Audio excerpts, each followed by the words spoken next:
لایانی امور کی ایک اور مثال جس میں آج ہمارا پڑھا لکھا نوجوان گرفتار ہے وہ یہ ہے کہ مذہب کے حوالے سے ہمارا پڑھا لکھا نوجوان وہ باتیں جاننے کا خواہش مند ہوتا ہے جس میں نہ اس کے دین کا فائدہ ہوتا ہے نہ دنیا کا فائدہ ہوتا ہے۔ مثلا آج کل کے پڑھے لکھے نوجوانوں کا مذہب کے حوالے سے، مذہبی معلومات کے حوالے سے پسندیدہ مشغلہ یہ ہے کہ وہ یہ جاننے کی کوشش کریں کہ تقدیر کیا ہوتی ہے، صحابہ کرام کے درمیان جو جنگیں ہوئی تھیں ان میں حق پر کون تھا، کٹہرے میں ہم کس کو کھڑا کریں۔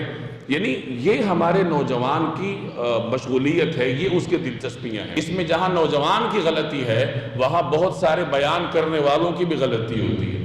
تبلیغ حکمت کے ساتھ ہوتی ہے، معلومات کے ساتھ نہیں ہوتی۔ مجھے 25 باتیں معلوم ہوں گی لیکن ان 25 باتوں میں سے چھانٹ کر میں 2 باتیں آپ کے سامنے بیان کروں گا۔ یہی جناب رسول اللہ صلی اللہ علیہ وسلم کی تعلیمات ہیں۔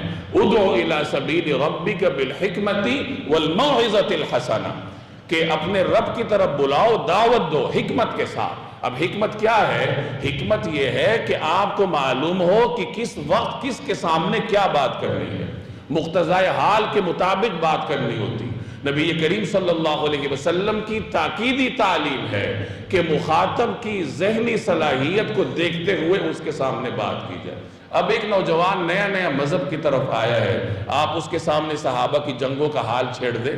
اب صحابہ کی جنگوں کے حالات یہ تاریخ کا موضوع ہے، یہ اس کو تو زیب دیتا ہے جو تاریخ کا طالب علم ہے۔ ایک آدمی ہسٹری کا طالب علم ہے، وہ ہسٹری میں ریسرچ کر رہا ہے تو پھر اس کا حق بنتا ہے کہ تاریخ پڑھتے پڑھتے وہ صحابہ کی تاریخ پڑھے، صحابہ کی عظمت کو جانچے، اور اس کے بعد آخری مرحلے میں جا کر پھر یہ دیکھنے کی کوشش کرے کہ یہ حالات کیوں پیش آئے تھے۔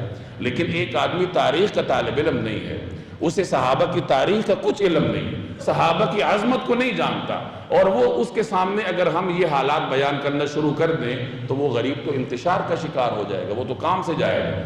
تو بہت سارے معاملات ہم جیسے بیان کرنے والے جو حکمت سے خالی ہوتے ہیں اور بس اسکرین پر آنے کا یا ویوز بڑھانے کا شوق ہوتا ہے، تو ان کی وجہ سے بھی ایک نوجوان ذہنی طور پر انتشار کا شکار ہوتا ہے۔